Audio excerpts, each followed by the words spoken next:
My shift at the bookstore ended at 10:30, which meant I had exactly 30 minutes to catch the last convenient bus home. I made it with 3 minutes to spare, collapsing into a seat near the back while Chicago's October cold seeped through my green jacket. The city blurred past the windows, streetlights creating halos in the moisture-thick air. Somewhere between the loop and my neighborhood, my phone died. Just blinked out mid-scroll through a text from Megan asking if I wanted Thai or pizza for dinner. I'd forgotten to charge it after my morning classes, and now the screen was as black as the sky overhead. Annoying, but not catastrophic. I'd lived 19 years before smartphones dominated everything. I could survive 40 minutes without one. By the time I stepped off the bus 3 blocks from my apartment, the drizzle had transformed into legitimate rainfall. Not a downpour, but persistent enough to soak through my hair and make my jeans stick to my thighs. I walked faster, shoulders hunched, wishing I'd grabbed an umbrella this morning when the forecast had promised clear skies. Liar forecasts. Typical. My building came into view, a 3-story walk-up that had seen better decades. The rent was cheap enough for a 19-year-old college student working part-time, and Mrs. Park on the 2nd floor always saved me leftovers from her restaurant.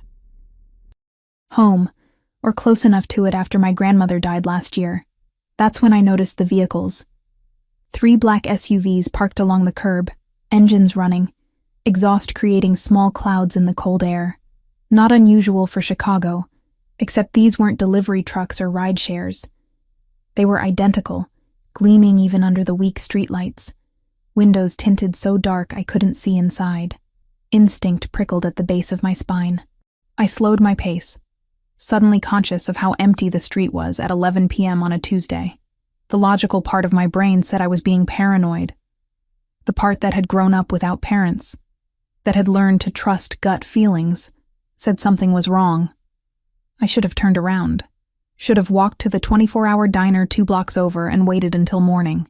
Should have done anything except what I did, which was push through the building's front door and climb the stairs to the 3rd floor. The stairwell smelled like old curry and bleach, familiar scents that usually meant comfort. Tonight they felt wrong, too strong, too ordinary for whatever was making my heart hammer against my ribs. I reached the 3rd floor landing and froze. 12 men in black suits filled the hallway, not clustered together, but positioned with military precision. 2 flanking the stairwell door. 4 spread along the corridor at even intervals. 6 more surrounding my apartment door, 2 on each side and 2 directly in front. They weren't moving, just standing there, hands clasped in front of them, eyes tracking my arrival with unnerving focus. The suits looked expensive, tailored to accommodate broad shoulders and athletic builds, professional, dangerous. Every survival instinct I possessed screamed at me to run. I took 1 step backward, then another. My wet sneakers squeaked against the linoleum. The sound echoed in the suddenly silent hallway. "Miss Mitchell," the voice came from my right. An older man, maybe late 30s with gray threading through dark hair at his temples. He moved toward me with deliberate slowness, hands visible and empty. "My name is Franco. I need you to stay calm. I need you to get away from me." My voice came out steadier than I felt. "I'm calling the police." "Your phone is dead." He said it gently, like he was talking to a spooked animal. "We know. That's why we're here." Ice flooded my veins. "How do you know my phone is dead?" He ignored the question. "You're in danger. Serious, immediate danger. We need to get you inside your apartment right now." "I'm not going anywhere with you people." I backed toward the stairs again. "I don't know who you are or what you want, but look outside." Franco gestured toward the window at the end of the hallway. 3rd vehicle from the corner, gray sedan. 2 men inside. "They've been watching your building for 40 minutes, waiting for you to come home alone." I didn't want to look. Didn't want to give him the satisfaction. But my eyes betrayed me, flicking toward the window, toward the street below. Through the rain-streaked glass, I could just make out a sedan that hadn't been there when I arrived. Dark shapes inside, barely visible but definitely present. "Who are you?" The question came out as a whisper. "Someone your father trusted." Franco pulled something from his jacket pocket. I tensed, but it was just a key. My key, the spare I'd given to Mrs. Park for emergencies. We need to move. Now. Those men are waiting for us to leave you vulnerable. We're not going to let that happen. My father died when I was 3 years old. I know. Something like sadness crossed his face. Thomas Mitchell. He was a good man. One of the best. The sound of my father's name, spoken with such familiarity by a complete stranger, shattered the last of my composure. I don't understand what's happening. I know you don't. But someone inside can explain better than I can. Franco extended his hand toward me. Not touching, just offering. Please, Hannah. We're running out of time. I don't know why I trusted him. Maybe it was the way he said my father's name. Maybe it was the fear that had been building in my chest since I saw those SUVs. Maybe it was just exhaustion and confusion, and the desperate hope that someone, anyone, could make sense of the chaos. I let him guide me to my apartment door. The men in suits parted like water, creating a path. None of them spoke. None of them even looked at me directly, eyes fixed on points past my shoulders as if scanning for threats. Up close, I could see the bulges beneath their jackets. Weapons. These men were armed, standing in my hallway, guarding my door. Franco used my spare key. The lock clicked open with a sound that felt far too loud. He pushed the door inward, gestured for me to enter first. If I walk in there and something happens to me, I said, surprised by how calm I sounded. Those cameras in the stairwell will have footage. The police will know. The cameras have been off for the last 2 hours, Franco said. Not threatening, just factual. And if we wanted to hurt you, Hannah, we've had 16 years to do it. 16 years, since I was 3, since my father died. I walked through the door. My apartment looked exactly as I'd left it this morning. Megan's textbooks scattered across the coffee table, my laptop charging by the window. The kitchen sink still had breakfast dishes I'd promised myself I'd wash tonight. Everything normal, everything familiar, except for the man standing by my bookshelf. He was tall, maybe 6'3", with the same athletic build as the men outside. But where they had faded into a collective threat, he commanded immediate attention. Dark hair, styled back from a face that could have been carved from marble. Strong jaw, high cheekbones, olive skin that suggested Mediterranean ancestry. He wore a black suit similar to the others, but his was tailored differently, cut to emphasize rather than conceal his physique. The white shirt beneath was unbuttoned at the collar, revealing a gold chain that caught the overhead light.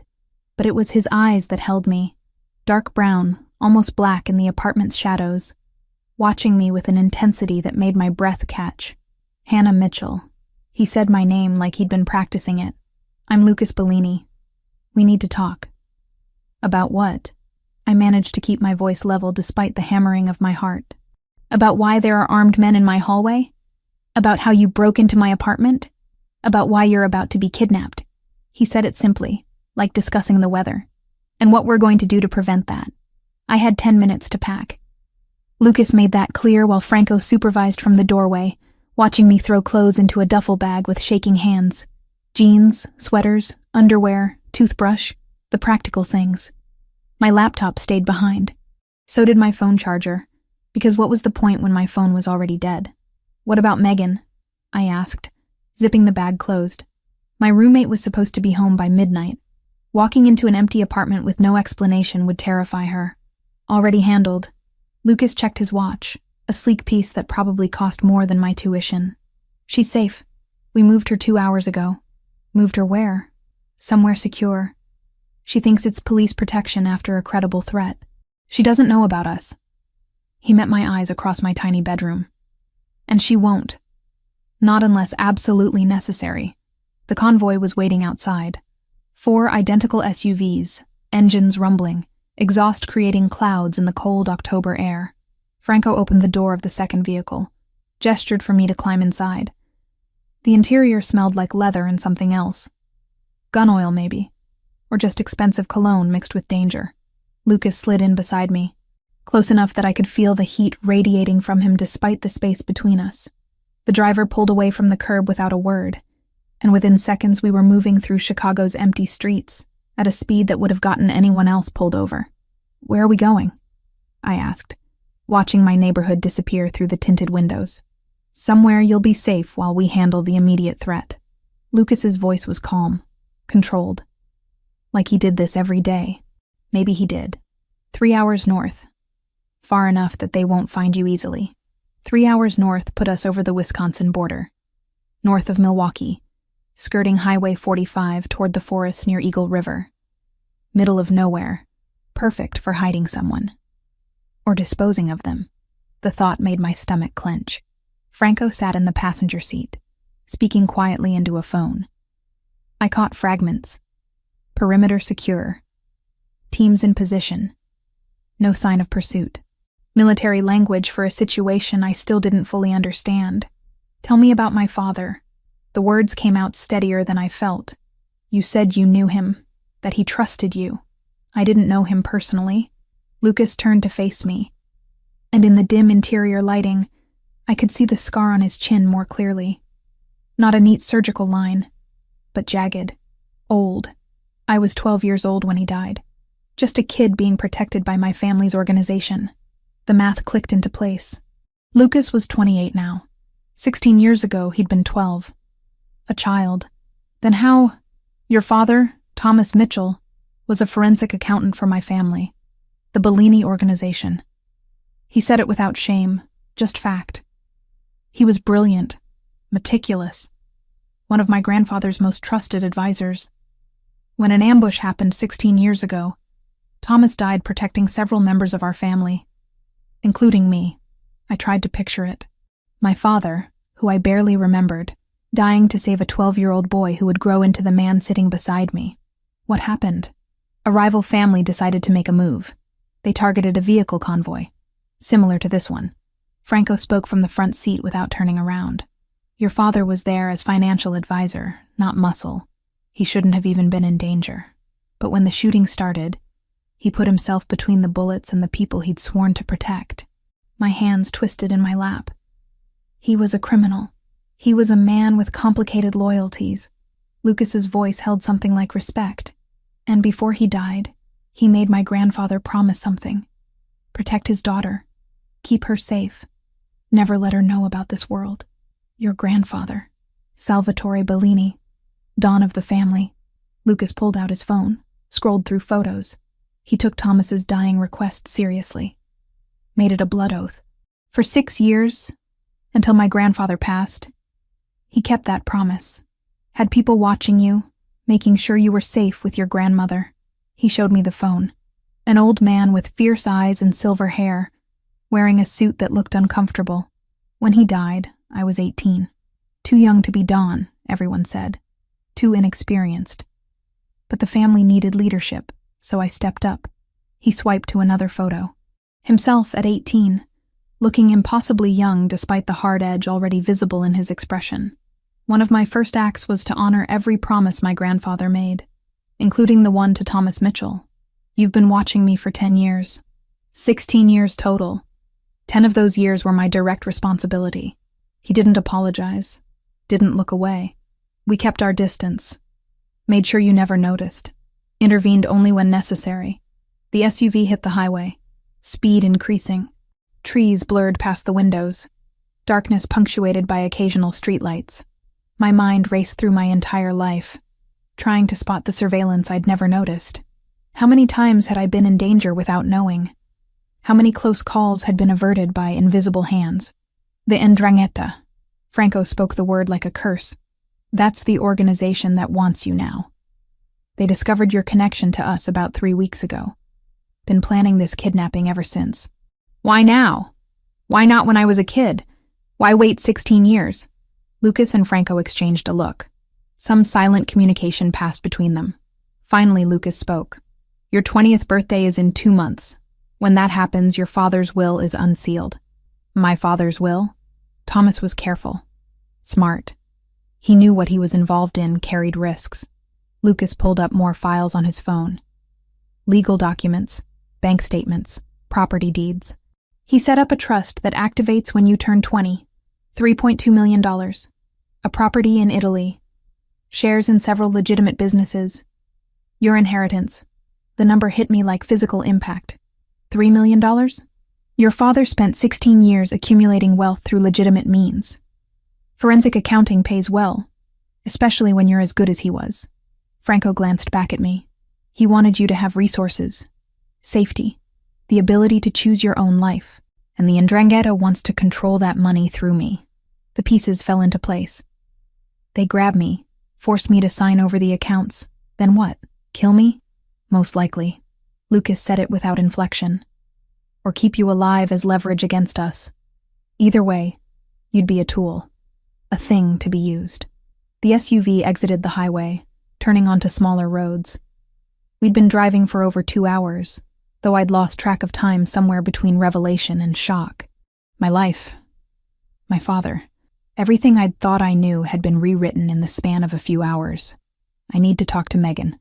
The request came out firmer than I felt. Right now. I need to know she's actually safe and not another lie. Lucas considered for a moment, then nodded. Franco, arrange a video call. Supervised, but let her see her friend is okay. 20 minutes later, we pulled through gates that appeared out of nowhere. High walls, security cameras every 50 feet, guards in dark clothing patrolling the perimeter. The property beyond was massive, a modern mansion built into the hillside, all glass and stone and defensive positioning. This wasn't a home. It was a fortress. They set me up in a room that would have been nice under different circumstances. King bed, private bathroom, windows overlooking dark forest. Franco handed me a phone, already dialing. Megan's face appeared on the screen. She looked tired, scared, but unharmed. Hannah! Oh my God, where are you? The police came and said there was a threat and... I'm okay. I cut her off before she could spiral. I'm safe. Are you? Yeah. I'm in some hotel with like 6 cops outside my door. They won't tell me anything except that someone was planning to hurt us. Her eyes searched the screen. What's happening? Do you know more than me? No. The lie tasted bitter. Just stay where you are. Do what they tell you. This will be over soon.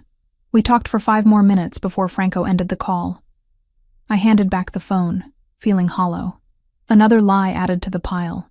Another person I cared about kept in the dark for their own protection. Lucas appeared in the doorway. You should rest. Tomorrow we'll start making plans.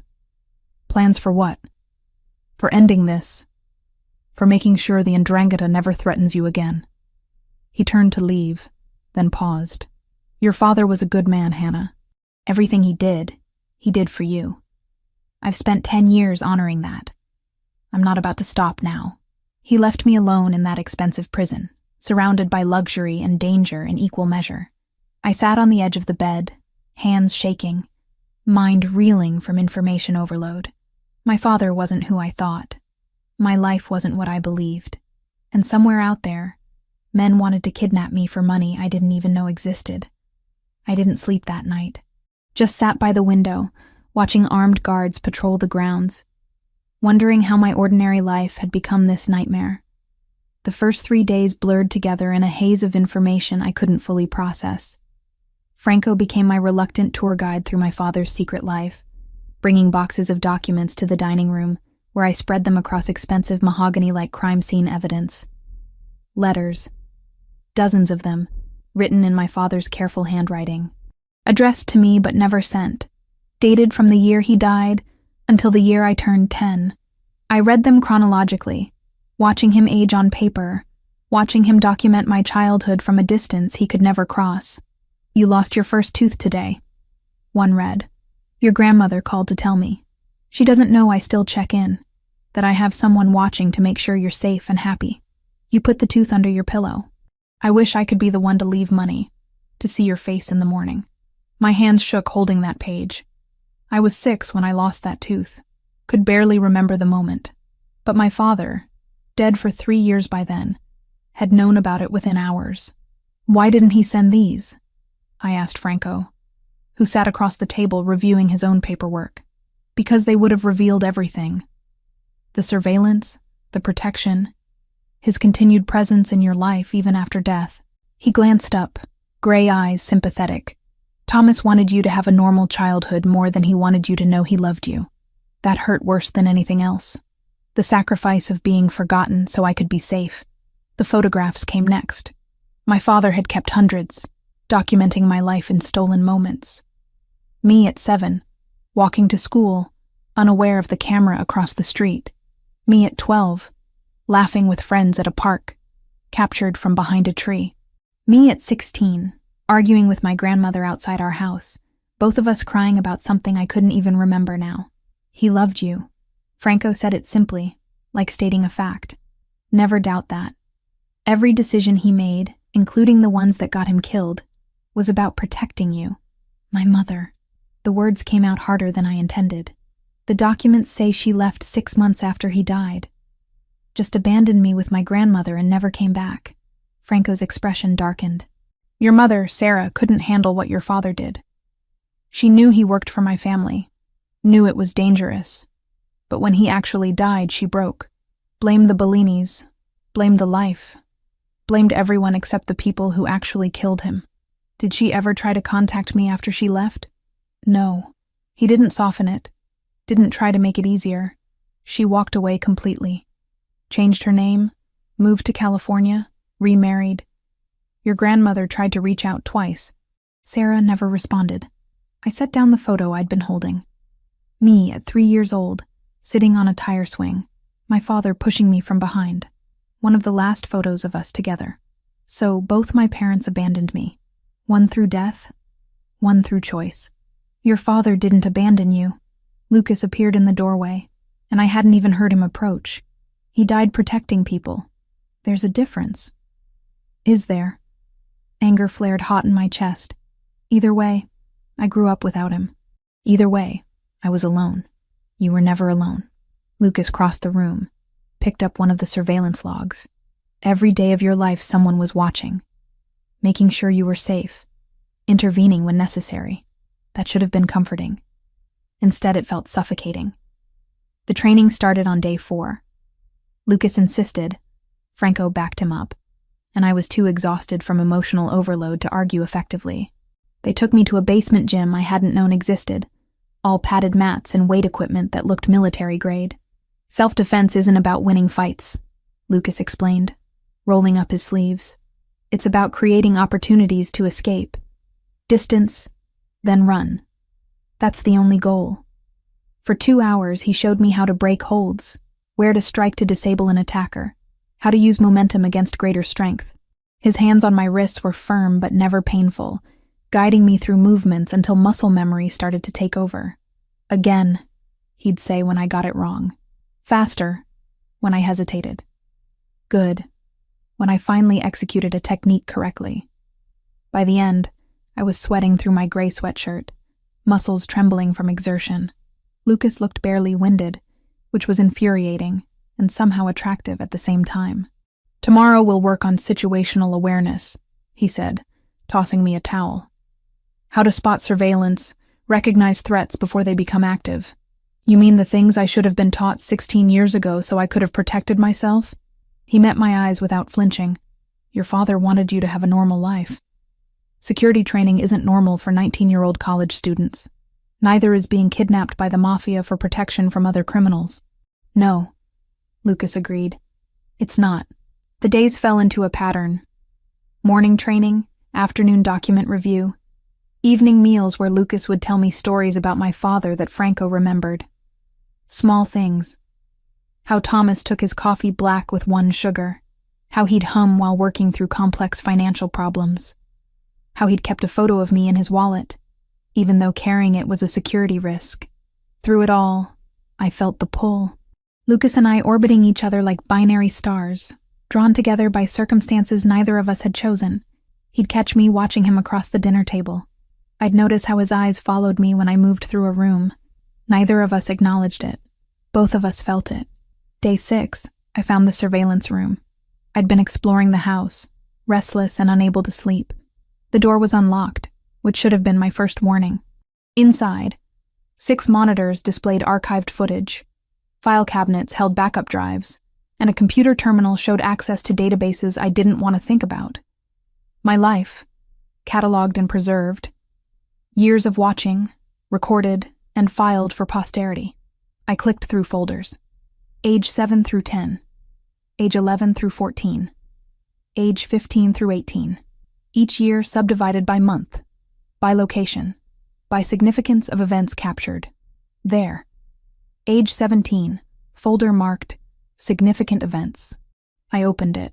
Footage of me crying in my car after my grandmother's funeral, sobbing so hard I could barely breathe, thinking I was alone, but I wasn't. Someone had been filming from across the parking lot, capturing my grief for their records. More files. Me arguing with Megan about something trivial. Me studying late in the library. Me on a terrible first date with a boy from my linguistics class. Me. All observed. All documented. All violated. I heard footsteps behind me and turned. Lucas stood in the doorway, watching me watch footage of my own life. Get out. My voice shook with rage. Hannah. I said get out. I was screaming now, standing, hands clenched into fists. You watched me, all of you, every private moment, every time I thought I was alone. You were there. We were protecting you. You were invading me. I swept my arm across the desk, sending files and drives crashing to the floor. This isn't protection. This is control. This is ownership. Lucas moved into the room, and I backed away until I hit the wall. He stopped several feet away, giving me space but not retreating. You're right, he said quietly. We crossed lines. Ethical lines that shouldn't have been crossed. We justified it by saying it kept you safe. But that doesn't change what it was. Surveillance. Invasion. Violation of your privacy. Then apologize. I can't. He met my eyes without wavering, because I'd do it again. Every camera, every log, every intervention. I'd do all of it again if it meant keeping you alive. That's not love. That's not protection. I struggled for the word. That's possession. Maybe. He took one step closer. But you're alive. You made it to 19 without being used as leverage, without being hurt, without even knowing you were in danger. That was the goal. That's what your father wanted. What I want matters too. I know. Something cracked in his controlled expression. I know it does. And I'm sorry that knowing about the surveillance hurts you. I'm sorry that we took your privacy. I'm sorry that the cost of keeping you safe was making you feel violated. But you're not sorry you did it. No, I'm not. I wanted to scream at him. Wanted to hit him. To break something. To express the fury burning through my chest. Instead, I slid down the wall until I was sitting on the floor. Knees pulled to my chest. I don't know if I can forgive this. Lucas sat down too, staying on the other side of the room. Not crowding me. Just present. You don't have to. But I need you to understand something. I was 12 when your father died. Just a kid. When I took over at 18, that promise became mine. Protecting you became the one thing I could control when everything else was chaos. Maybe I took it too far. Maybe I crossed lines I shouldn't have. But every decision was made with your safety as the priority. We sat in silence for a long time. Outside, I could hear rain starting again. Always raining in this place. Like the weather matched the weight pressing down on everything. I need time, I finally said, to process this. All of it. Take what you need. Lucas stood, moved toward the door, paused with his hand on the frame. But Hannah, we're running out of time before the Ndrangheta makes their next move. Whatever you decide about me, about this organization, about your father's legacy, decide fast. Because when they come, and they will come, you'll need to be ready. He left me alone in that room full of my stolen life, surrounded by evidence of 16 years of watching. I didn't know if I could forgive it, didn't know if I wanted to, but he was right about one thing. Ready or not, the threat was coming. And I had to decide whether I'd face it with the people who'd violated my privacy or alone against forces I didn't understand. Neither option felt like winning. The anger from discovering the surveillance room hadn't faded. It sat in my chest like a stone, heavy and immovable, making every interaction with Lucas tense. I avoided him when I could, spoke in clipped sentences when I couldn't. He gave me space, which somehow made it worse. I wanted him to push back, to argue, to give me a reason to explode again. Instead, he just watched me with those dark brown eyes, patient and infuriating. Franco found me in the library on day 7, reading one of my father's letters for the 3rd time. He didn't knock, just walked in and closed the door behind him with deliberate care. "We have a problem," he said without preamble. "The Ndrangheta found Megan." Ice flooded my veins. "What do you mean, found her?" "They tracked her to the hotel. We have 12 hours, maybe less, before they make a move." He crossed the room, set his phone on the table showing surveillance footage. A hotel hallway. Armed men in the stairwell. Professional. Prepared. "They're going to use her as leverage to draw you out." The stone in my chest transformed into something sharper. Fear. "Get her out. Now. We're planning an extraction." Lucas is coordinating teams as we speak. Franco watched me carefully. "But Hannah, this is different from before. They're expecting us. They want us to come for her. I don't care what they want." I stood, hands clenched. "She's my best friend. She's in danger because of me. We're getting her out." "Agreed. But it's going to be risky." I thought about the surveillance room, about my anger at Lucas, at this entire organization, about how violated I'd felt discovering they'd watched my life for 16 years. None of that mattered if Megan died because I'd been too stubborn to accept help. "I'm going with you." The words came out firm. No room for negotiation. Franco's expression didn't change. "That's not your decision to make." "Yes, it is. She's my friend. My responsibility. She's our responsibility now." He softened slightly. "Lucas won't allow it. You know that.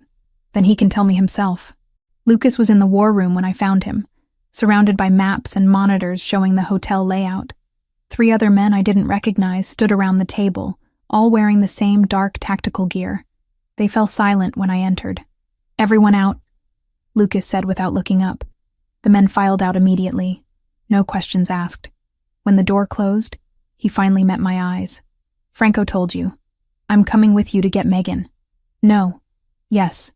I moved closer to the table, forced myself to look at the plans spread across it. "She's there because of me. I should be part of getting her back. She's there because the Ndrangheta are using her as bait. Which is exactly why you're staying here where they can't get to you." Lucas's voice stayed level, controlled. "This isn't negotiable. Everything is negotiable." I planted my hands on the table, leaned forward. "I'm not asking for permission. I'm telling you I'm going." Something flickered in his eyes. Anger, maybe. Or admiration. Hard to tell with Lucas. "You have no training for active operations. No experience with combat situations. You'd be a liability. Then I'll stay in the vehicle, away from the fighting. But I need to be there." My voice cracked slightly. "Please. I can't just sit here and wait while she's in danger." We stared at each other across the tactical maps. The tension from the surveillance room still hung between us, unresolved and sharp. But underneath it, I felt something else. The pull I'd been fighting since the night we met. The awareness that he'd spent 10 years of his life keeping me safe. That whatever else he'd done, protection had always been the priority. "Fine," he said finally. "But you stay in the command vehicle with Franco. You wear body armor. And if I tell you to run, you run. No arguments. No hesitation.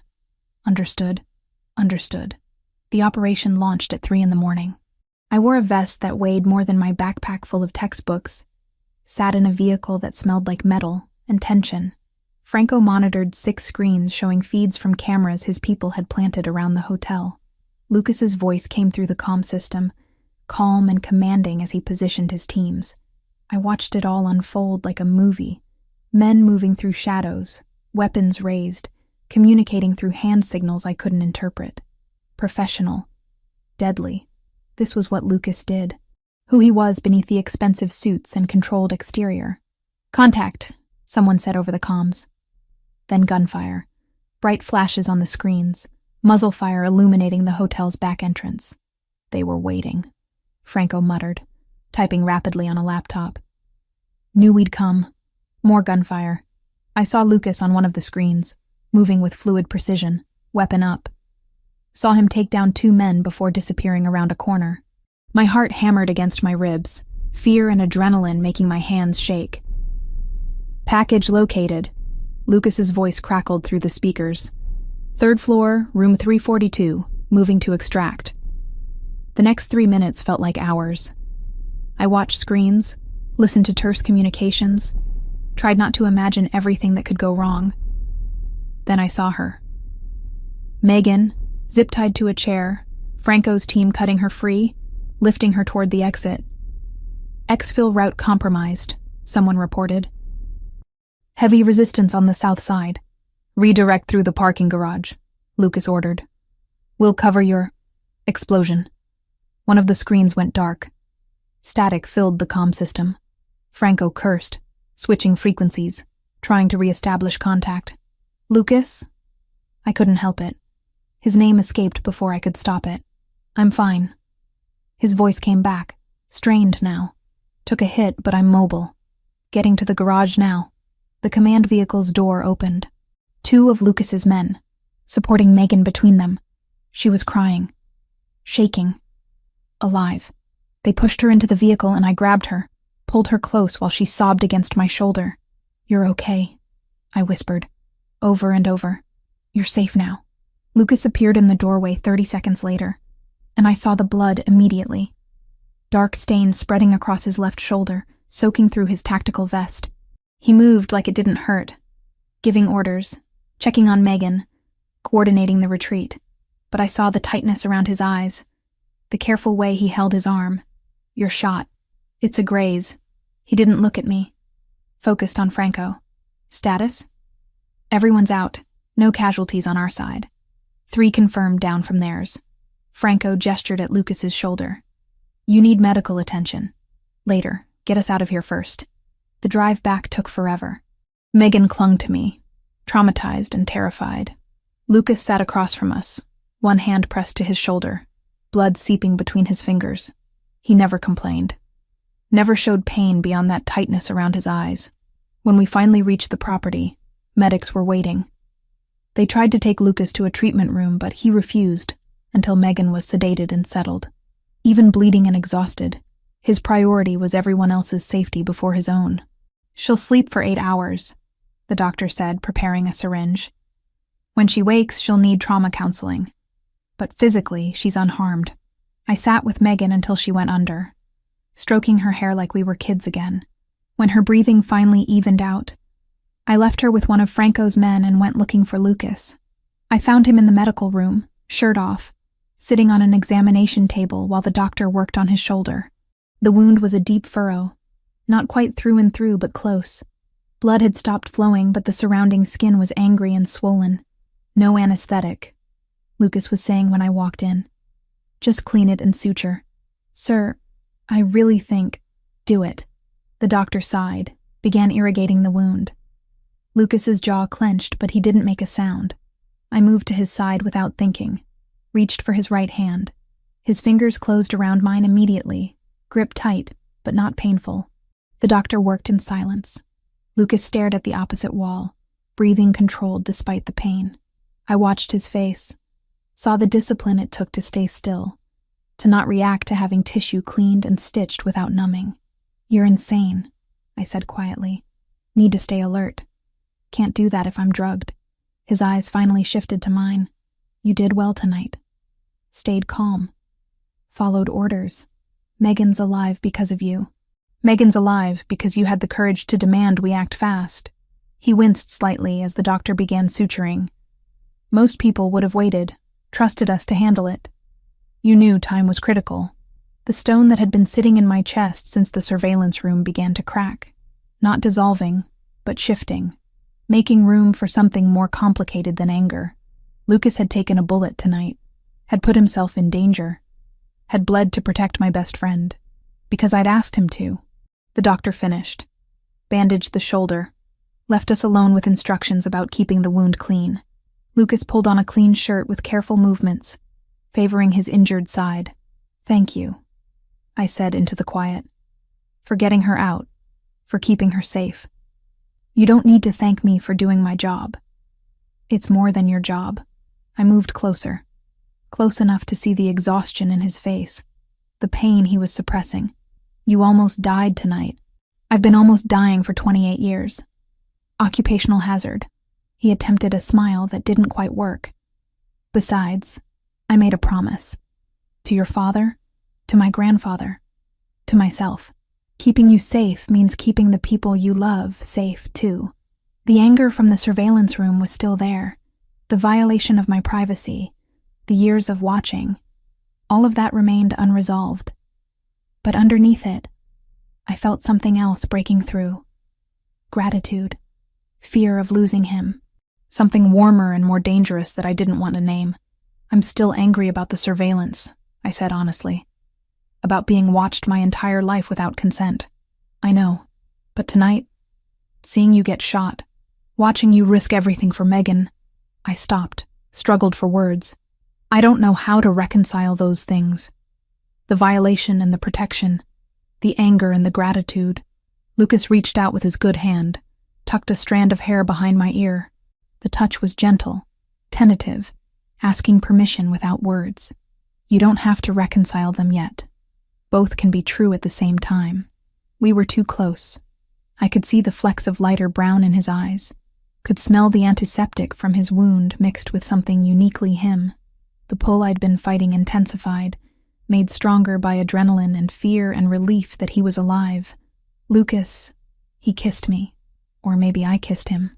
Hard to tell who closed the final distance. His mouth was warm against mine, tasting like copper and exhaustion.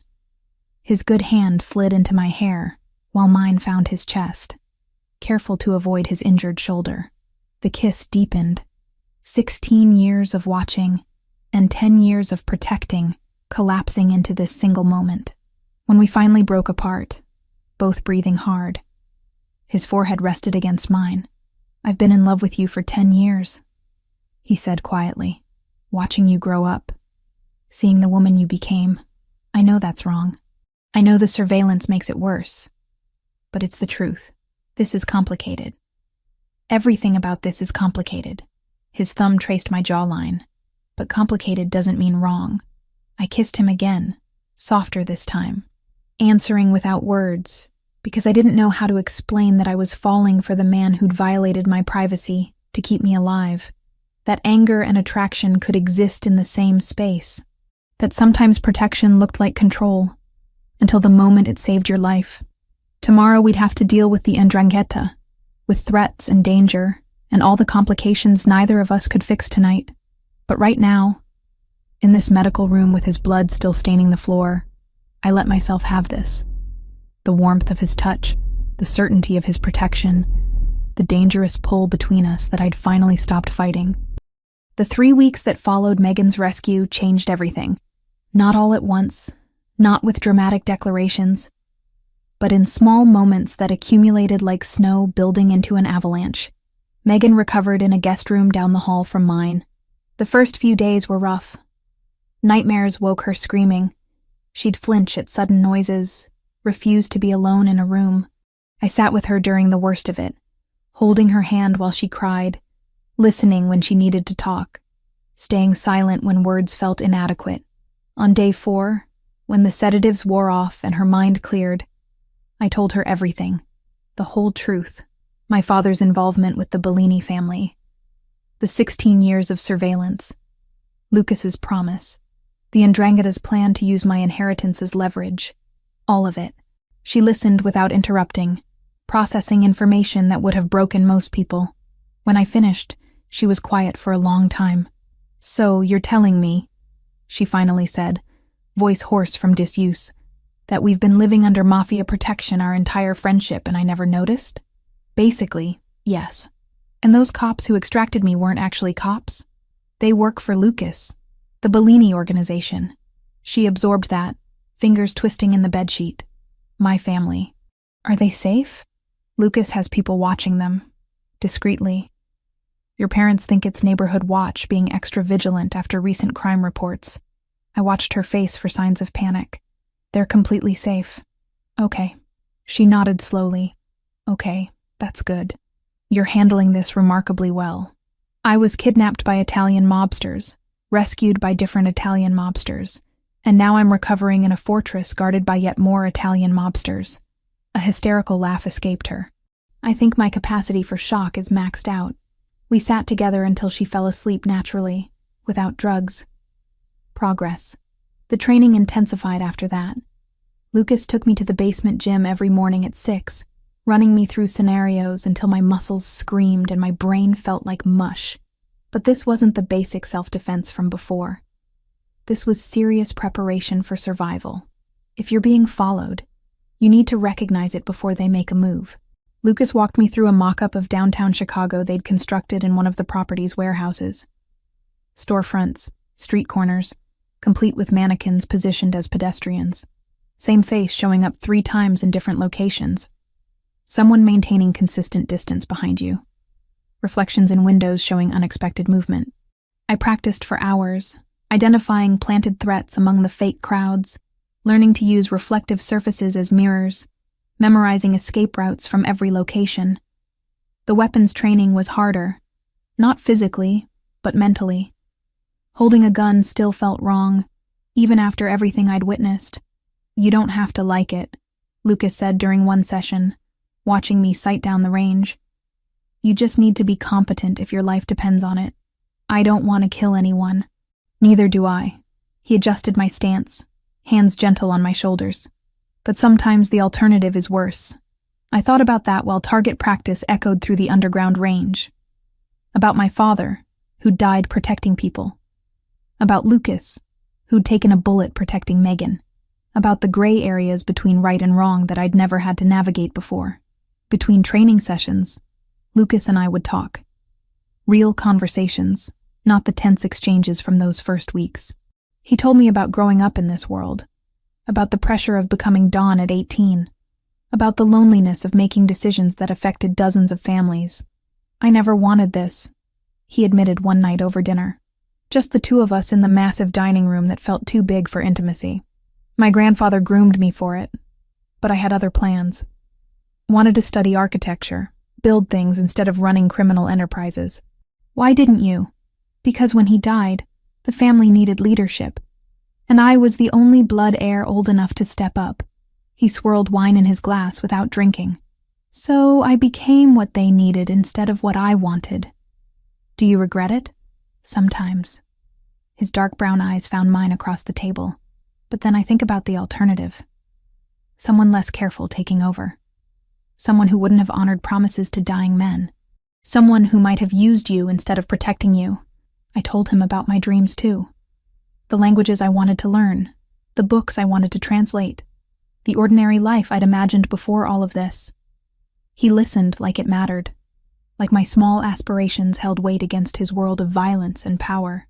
Franco became an unexpected ally. He'd bring me more stories about my father during afternoon meetings, where we reviewed evidence. "Thomas was brilliant with patterns," Franco said, showing me complex financial flowcharts my father had created. Could spot inconsistencies in accounts that no one else noticed. That's how he discovered the Ndrangheta had infiltrated our Chicago operations 6 months before they struck. He knew they were coming. He suspected. Spent weeks trying to prove it, trying to find the leak. Franco's expression darkened.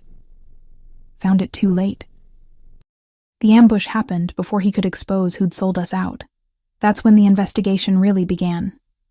Lucas, Franco, and I spent hours reviewing old files, cross-referencing names, tracking money movements that dated back 16 years. Someone in the Bellini organization had worked with the Ndrangheta back then. Someone who might still be feeding them information now. "Here," Franco pointed to a transfer flagged in my father's notes. "Payment to a Chicago PD lieutenant. Names redacted, but the badge numbers still visible." Lucas made a call. 20 minutes later, we had a name. Lieutenant James Sullivan, retired 5 years ago. One more call confirmed what we suspected. Sullivan had accessed sealed files about my father's death 3 months ago, right before the Ndrangheta started planning my kidnapping. "He's our leak," I said, staring at Sullivan's photo on the monitor. Ordinary-looking man in his 60s. Could have been anyone's grandfather. "Was our leak," Lucas corrected. "Franco, find him. I want to know who he's been talking to and where Alessandro Greco is operating from." Alessandro Greco. The name had come up repeatedly in our investigation. Leader of the Ndrangheta's U.S. operations, 42 years old, ruthless and strategic. The man who wanted my inheritance. The man who'd ordered Megan's kidnapping.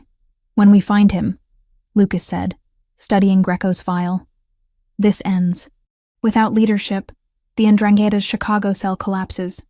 You'll be safe. Safe. The word felt foreign. Will I ever actually be safe? Or will there always be another threat? Another organization wanting to use me? Lucas reached across the table, laced his fingers through mine. I can't promise you'll never face danger again. This world doesn't work that way. But I can promise I'll do everything in my power to eliminate current threats and prevent new ones. His thumb traced circles on my palm. The touch was familiar now, comforting. Somewhere between the surveillance room confrontation and Megan's rescue, my anger had transformed into something more complicated. Understanding, maybe, or acceptance that protection and violation could coexist in the same actions. I'm falling in love with you, I said quietly. I don't know if that's Stockholm Syndrome, or trauma bonding, or just genuine feeling. But it's happening. I told you I've been in love with you for 10 years. He pulled me closer, across the table, until our faces were inches apart. Whatever label you want to put on what we have. It's real, and I'm not letting you go. We kissed across the evidence of my father's murder, and the plans to avenge it. Strange place for romance. But nothing about this was conventional. Megan walked in on us 3 days later, found us tangled on the library couch, and just sighed. I'm not even surprised anymore, she said, dropping into a chair. You two have been circling each other like magnets since the night this started. Is this weird for you? I asked, straightening my shirt. Your boyfriend runs a crime syndicate and you're the daughter of a dead accountant who worked for said syndicate. She considered. Yeah, it's weird. But after being kidnapped and rescued, my threshold for weird has significantly expanded. Lucas excused himself to take a call, leaving us alone. Megan studied me with the sharp focus I'd seen her use when analyzing complex legal theories for her pre-law classes. Are you happy? She asked bluntly. I don't know. Happy feels too simple for what this is. Okay. Different question. Do you feel safe with him? I thought about Lucas taking a bullet for her. About him training me to protect myself. About the careful way he touched me. Always asking permission through gesture even when words failed. Yes, I feel safe. Then that's what matters. She stood, moved to sit beside me on the couch. We're going to get through this, hon. We're going to survive whatever comes next, and go back to our normal lives. I don't think my life will ever be normal again. Maybe not, but we'll figure out a new normal.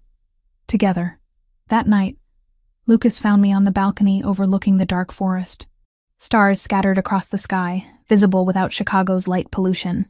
He wrapped his arms around me from behind, chin resting on my shoulder. Franco located Sullivan. He said quietly. He's been feeding information to Alessandro Greco for 6 months. Meeting locations, financial details, everything he could access about you. Where is he now? Being questioned. By the time we're done, we'll know exactly where Greco is operating from and how to reach him. I leaned back against Lucas's chest, felt his heartbeat steady against my spine. This is really going to end soon, isn't it? Yes. One way or another. It ends soon. I didn't ask what would happen after. Whether I'd return to school, whether Lucas and I would try to make this work in the real world. Those were questions for after survival. For now, I just stood in his arms, watching stars that had witnessed 16 years of secrets, and tried to prepare for whatever came next. The lawyer's office smelled like leather and old paper. Expensive, in the way everything connected to my father seemed to be expensive. I sat in a chair that probably cost more than my monthly rent, watching a man in a charcoal suit read through documents that would change my life. The trust established by Thomas Mitchell becomes active upon your 20th birthday, the lawyer explained, sliding papers across the mahogany desk. However, given recent circumstances and threats to your safety, the trustees have agreed to early disclosure. Lucas sat beside me, close enough that our shoulders touched. Franco stood by the door, arms crossed, watching the lawyer like he might suddenly produce a weapon instead of legal documents. $3.2 million. The number hung in the air, impossible and real at the same time, held in accounts across 3 banks, all completely legitimate. Your father was meticulous about keeping this money clean. I stared at the numbers on the page. 6 zeros.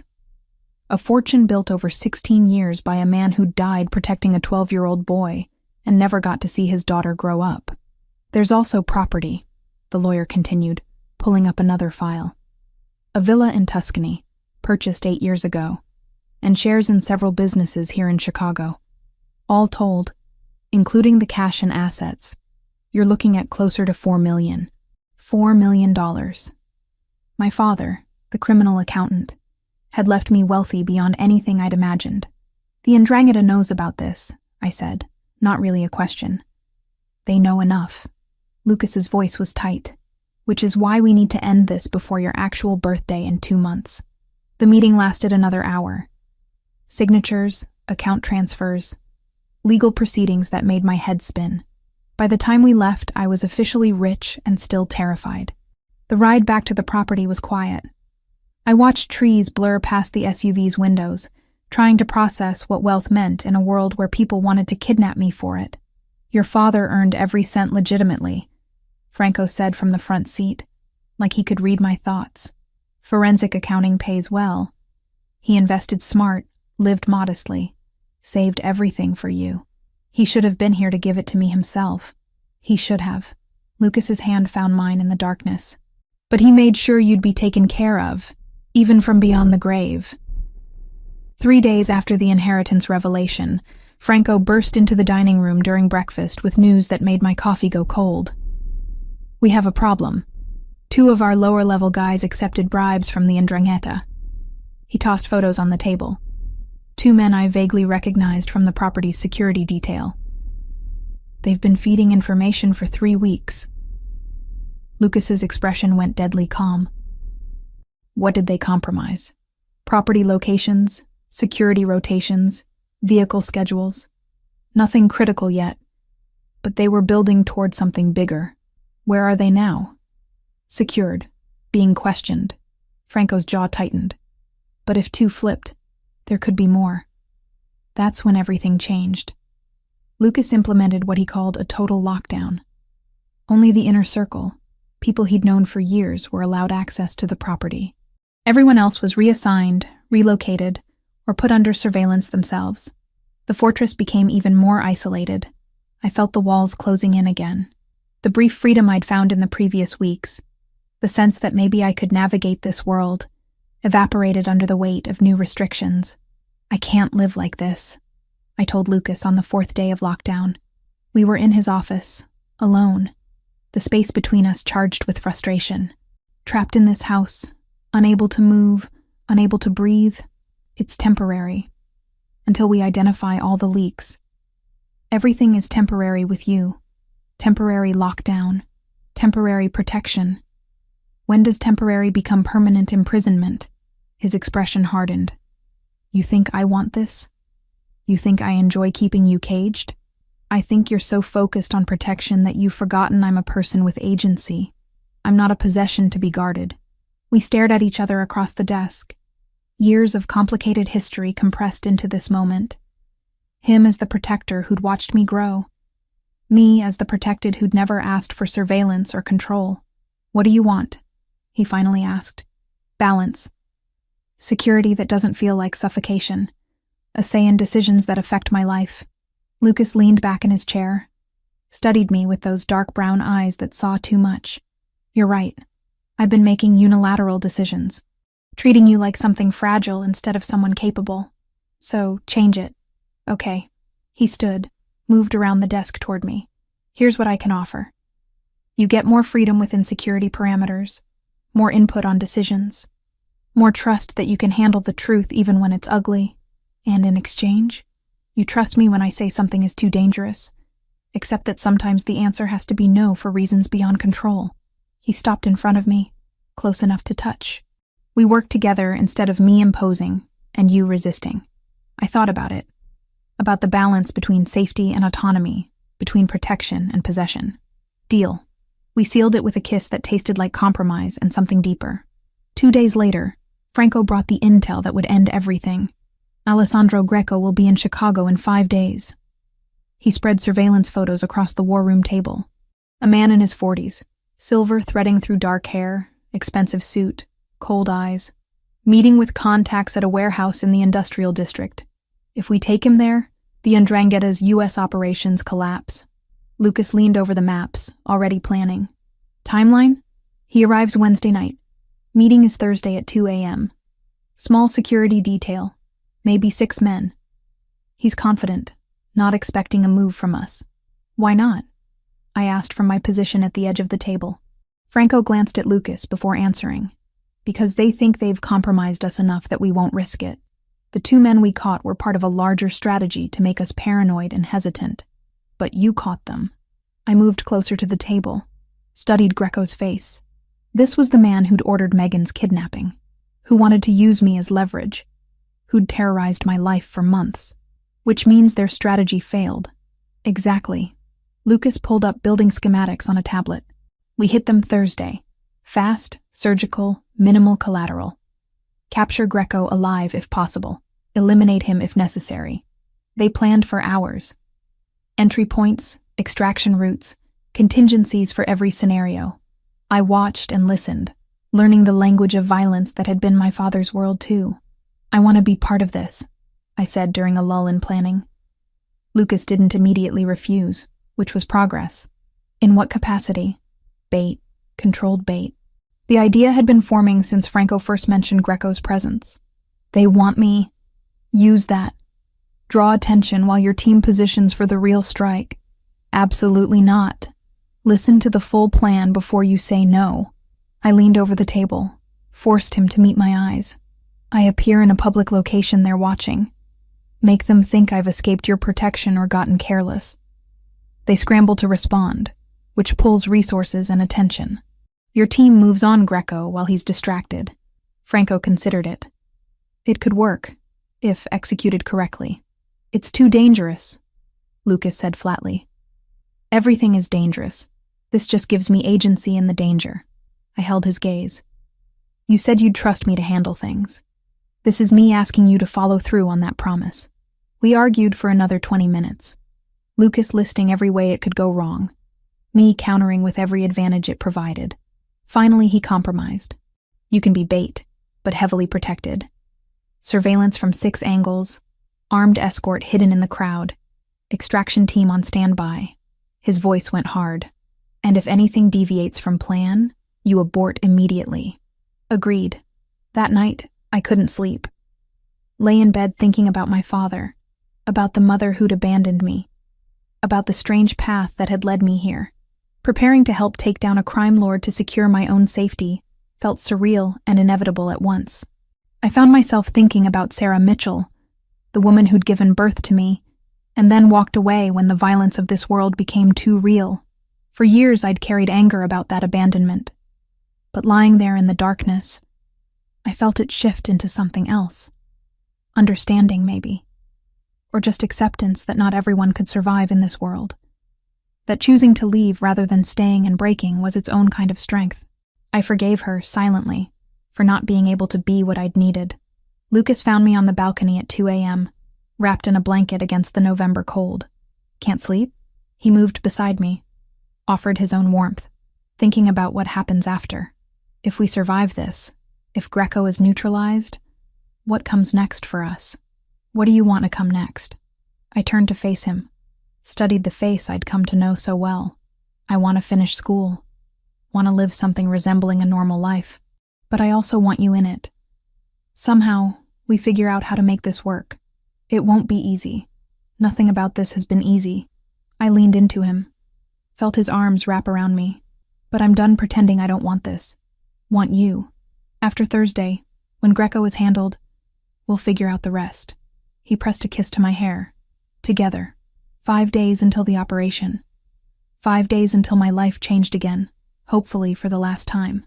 I stood in Lucas's arms under stars that had witnessed 16 years of secrets, and prepared myself for whatever violence came next. This time, I wouldn't be passive.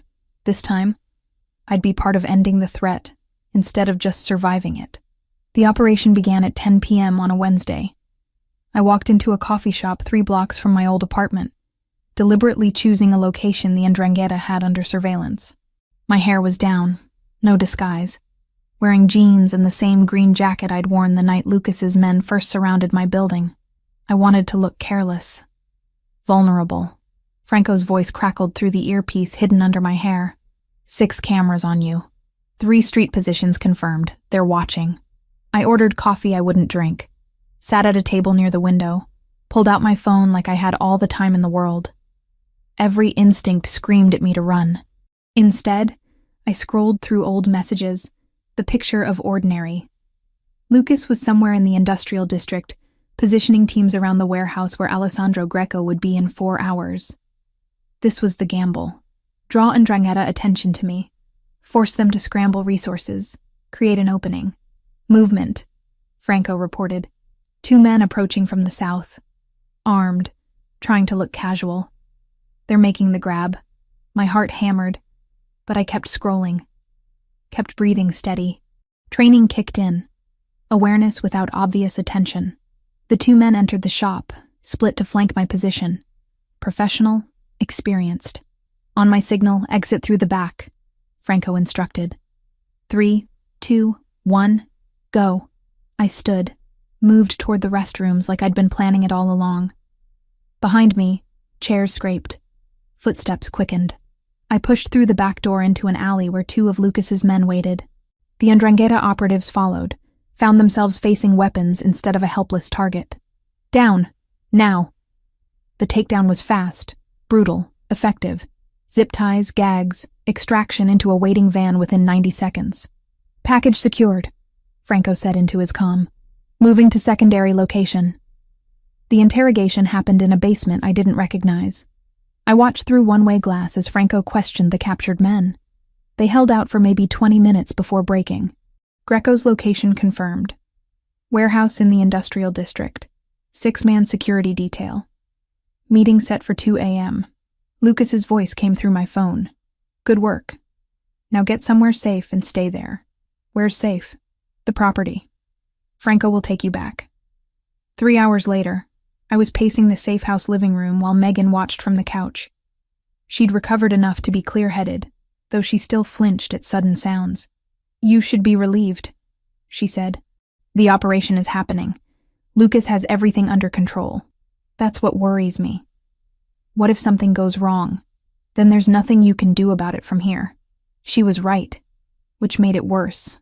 I was useless, waiting while Lucas and his people risked their lives to end a threat that existed because of me. At 1:47 a.m., my phone rang. Franco's number.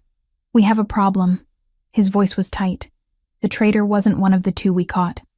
There's another one. He just leaked your location to the 'Ndrangheta. Ice flooded my veins. What? Alessandro Greco isn't at the warehouse. Lucas is hitting a decoy. The real Greco is heading to you right now with his full security detail. How long do we have? Maybe 20 minutes. I'm 15 minutes out with backup. You need to secure the house and get to the panic room. I grabbed Megan, pulled her off the couch.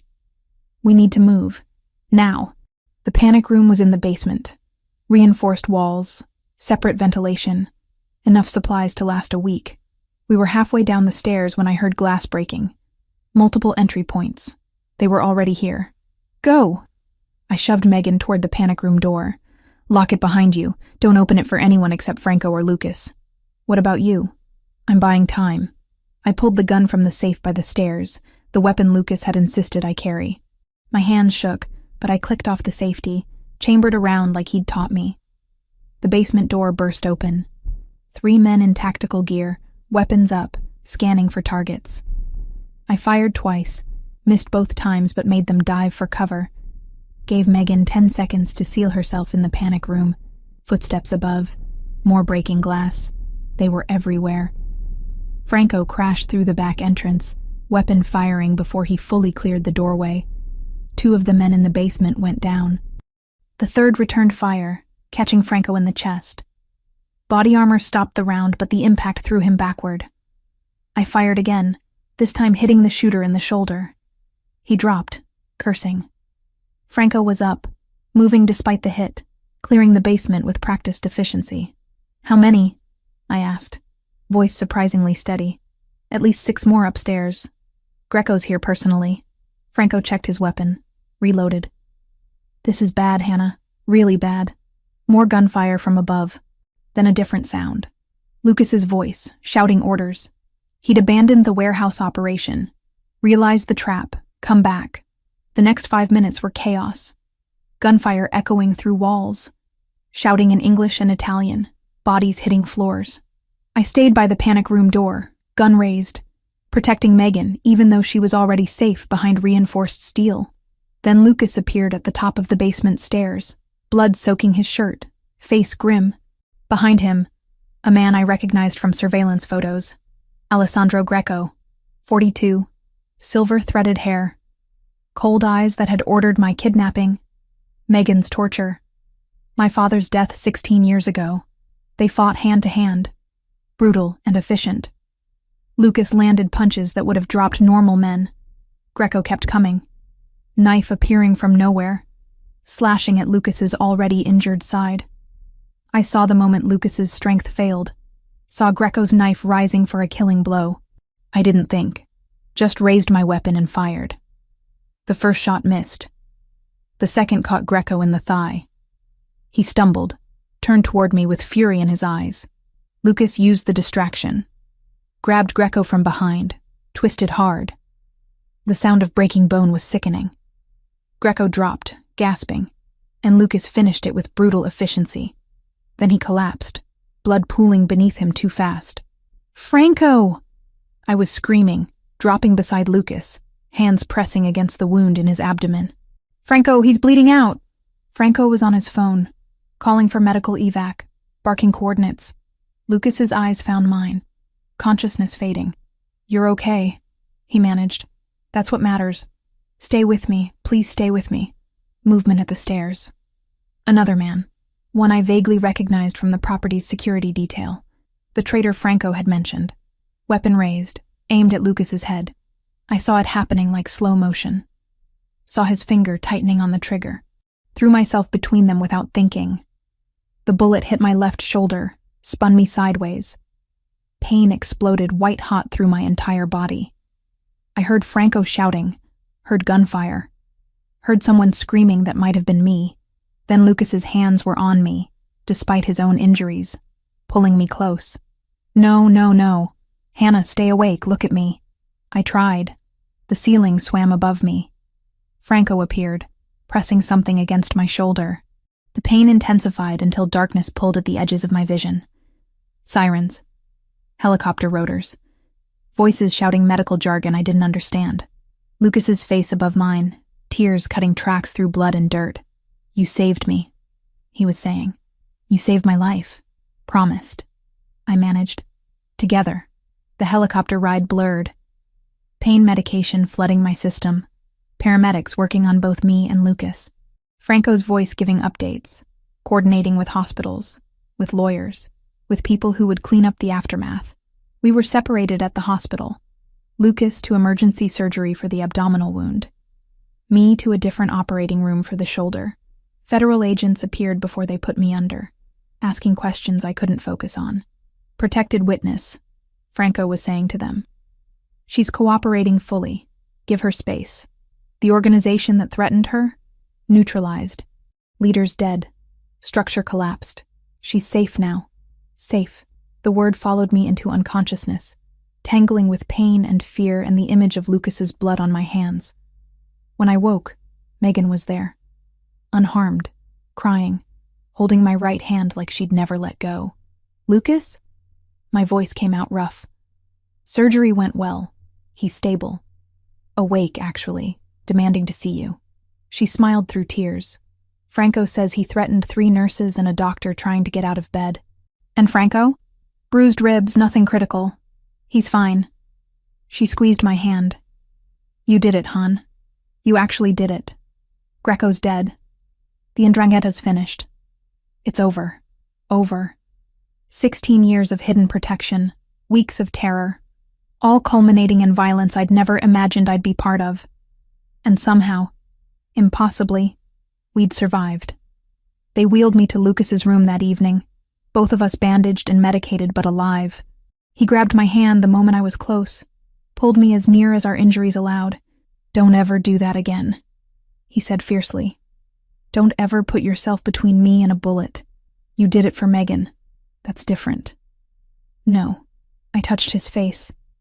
Felt stubble and warmth and life. "It's exactly the same. This is what loving someone means. Protection goes both ways." He kissed me despite the pain it caused his injured abdomen. Despite the nurses watching. Despite everything. When we broke apart, both breathing hard, he pressed his forehead to mine. "When we're healed," he said quietly, "we're going to have a very long conversation about boundaries and acceptable risk." Looking forward to it, federal agents kept us for another day, taking statements, documenting evidence, but Franco's connections held. We weren't arrested, weren't charged. Classified as witnesses who'd acted in self-defense against a criminal organization. The Ndrangheta's Chicago operations collapsed within days. Without Greco's leadership, members fled or were absorbed into other organizations. The threat that had defined my life for months simply evaporated. I'd been shot protecting the man I loved. He'd been shot trying to save me. And somehow, impossibly, we'd both survived to tell the story. 6 months changed everything in ways I hadn't expected. Not dramatically, not with grand revelations, but through the slow accumulation of ordinary moments that somehow felt extraordinary. The surgeries healed. Mine first, because shoulder wounds are simpler than abdominal trauma. Lucas spent an extra week in the hospital, then another month on restricted movement while internal stitching held. I stayed with him through all of it, learning the rhythm of his recovery, the frustration of a man built for action forced into stillness. Franco recovered fastest, his body armor having absorbed most of the impact. Within 3 weeks he was back to managing security, though he moved more carefully now, one hand occasionally pressing against his ribs when he thought no one was watching. The Ndrangheta's collapse was swift and complete. Without Alessandro Greco's leadership, their Chicago operations fragmented overnight. Some members fled back to Italy. Others were absorbed into different organizations. A few simply disappeared, probably into witness protection programs or shallow graves. The threat that had defined months of my life evaporated like morning fog. I used my inheritance the way my father would have wanted. Established the Mitchell Educational Foundation, ostensibly to help underprivileged students access college. In reality, it also served as a legitimate front for cleaning some of the Bellini family's money. Lucas approved the dual purpose, appreciating the practicality. "Your father would be proud," he said when the paperwork finalized. "Building something that helps people while serving practical needs. That was his specialty." 4 months after the shooting, I returned to the University of Chicago. My professors had been understanding about the medical leave, accepting the vague story about a family emergency that required extended recovery. I picked up my linguistics courses where I'd left off, diving back into translation theory and morphological analysis like they could anchor me to normalcy. But normal had fundamentally shifted. I couldn't walk across campus without awareness of the 2 men who followed at discreet distances. Lucas's people, still protecting, even though the immediate threat had passed. I'd learned to spot them, to recognize the patterns of professional surveillance. Some days it annoyed me. Most days I felt grateful. Megan graduated that spring and immediately joined the Foundation's legal team. She'd switched her focus from corporate law to nonprofit governance, claiming my near-death experience had given her perspective on what mattered. We worked together twice a week, reviewing applications, managing funds, building something that honored the complicated legacy of my father. "He would have hated knowing you were in danger because of him," she said one afternoon, reviewing scholarship applications in the Foundation's new office. "But he'd love seeing you use that money to help others." Lucas and I didn't hide our relationship. I moved into his place downtown, a penthouse that felt too large until we filled it with books and breakfast conversations, and the comfortable silence of 2 people learning to share space. He scaled back his direct involvement in family operations, delegating to trusted lieutenants while focusing on legitimate businesses. Not retirement, but transition. Building something that could eventually be completely legal. We had long talks about boundaries and futures, about what it meant to love someone whose past included violence, whose present still required security measures, whose future would never be entirely ordinary. "I can't promise you normal," he said one night, both of us on the balcony watching Chicago's lights stretch toward the horizon. "But I can promise you honest. No more surveillance without consent. No more unilateral decisions about your safety. I can't promise I'll always follow your security recommendations, I countered. But I can promise I'll listen. Consider them. Not act recklessly just to prove independence. We sealed the compromise with a kiss that tasted like trust earned rather than given. 6 months after we'd nearly died together, Lucas booked flights to Italy. Private because commercial travel still felt risky, but aimed at something I'd been quietly wanting since discovering my inheritance. The villa in Tuscany sat on a hillside overlooking vineyards that had been producing wine for 300 years. Stone walls, terracotta roof tiles, windows that framed the landscape like paintings. My father had purchased it 8 years before he died, probably never seeing it in person, just knowing his daughter would someday need a place to connect with her heritage. We spent 3 days there, walking through rooms filled with furniture I'd inherited from strangers, eating at restaurants where everyone spoke the melodic Italian Lucas had been teaching me. But the real destination was 40 minutes north, in a village so small it barely appeared on maps. The cemetery overlooked rolling hills that seemed to stretch forever. Old graves, some dating back centuries, marked families who'd lived and died in this soil. And there, under an oak tree that probably predated America itself, was a newer headstone. Thomas Mitchell, beloved father. 1970-2009. They'd transferred his remains from Chicago 2 years ago, Lucas explained. Brought him home to the region where his grandfather had been born, where the Mitchell name originated before immigration scattered families across the world. I knelt in grass that smelled like earth and history, placed flowers we'd bought from a vendor in the village.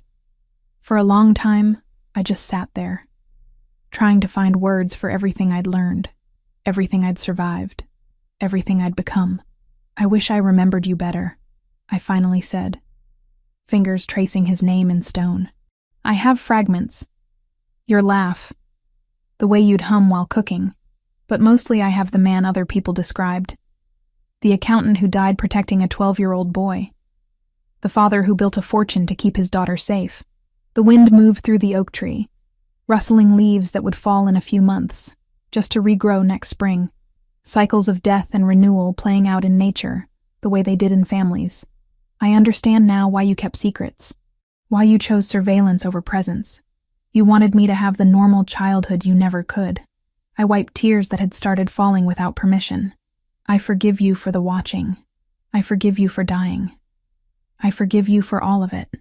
I thought about my mother too, Sarah Mitchell, who'd walked away rather than staying and breaking. For years I'd carried anger about her abandonment. But sitting at my father's grave, understanding the weight of this world, I felt that anger transform into something softer. I forgive her too, I said quietly, for leaving, for choosing herself over staying in violence. Not everyone can survive in this world. That's okay. That doesn't make them bad. Lucas had been standing at a distance, giving me privacy. But when I looked up, he was there, kneeling beside me in the grass, hand finding mine. He spoke in Italian first, words I'd learned well enough to understand. A promise, updating the one his grandfather had made, the one he'd inherited at 18. Then he switched to English, voice rough with emotion. I'm not here because I owe you protection. Not anymore. I'm here because I love you, because you're the strongest person I've ever known, and I want to spend my life respecting that strength, not controlling it. More tears. Happy ones this time. I turned to face him fully, saw in his dark brown eyes the man who'd spent 10 years watching from shadows before finally stepping into light. I love you too, not despite who you are, but because of it. The protection and the violence, and the complicated honor that makes you who you are. He pulled a small box from his pocket. Not a surprise, exactly. We'd talked about marriage in abstract terms, but seeing the ring made it real and immediate and terrifying in the best way. Hannah Mitchell, will you build something new with me? Something that honors the past, but isn't defined by it? Yes. The word came out easy, certain. Yes. We stayed at my father's grave until the sun began setting, painting the Tuscan hills in shades of gold and amber. Before leaving, I pressed my hand to the headstone one last time. I'll come back, I promised. Bring your grandchildren someday. Tell them about the accountant who loved his daughter enough to die protecting strangers. Lucas and I walked back to the car hand in hand, leaving flowers and forgiveness and the weight of 16 years behind us. Italy felt like an ending and a beginning simultaneously. The past honored, the future uncertain but faced together. We flew back to Chicago 2 days later. I returned to university, to the foundation, to the ordinary rhythms of a life that would never be completely ordinary. Lucas continued transitioning the family business, building legitimate operations while carefully disentangling from the criminal world his grandfather had built. Some nights I still dreamed about the warehouse, about bullets and blood and Francesco Greco's cold eyes, but I'd wake to Lucas beside me, real and warm and alive. We'd survived. That mattered more than the nightmares. Megan got engaged that fall. I stood as her maid of honor, watched her marry someone who'd never been kidnapped by organized crime, who'd never needed Mafia protection just to exist. The normalcy of her life felt like victory, proof that not everything had to be complicated. My 20th birthday came and went without incident. The inheritance that had caused so much violence became just money, useful for building dreams, but not worth dying over. I finished my degree in linguistics, started graduate work in translation studies, lived the life my father had wanted for me. And through all of it, Lucas was there, not watching from shadows, but present, learning to be a partner instead of a protector. Some days were harder than others. Old habits die slowly, and he'd spent a decade thinking of me as someone to guard rather than someone to know. But we worked through it, building trust one conversation at a time. 2 years after that night in the cemetery, standing on our balcony overlooking Chicago, I realized I was happy, not in spite of everything that had happened, but because of it. The violence had been real, the trauma genuine, but so was the love we'd built from impossible circumstances. "What are you thinking?" Lucas asked, arms wrapping around me from behind. That my father would approve of this, of us. I hope so. I've spent half my life trying to honor his memory. You did more than honor it. You gave me a life worth living. We stood there as the city sparkled below. Two people who'd survived impossibility and chosen to build something real from the wreckage. The past would always be part of us, but the future stretched out, full of ordinary moments and extraordinary love. And that felt like its own kind of redemption.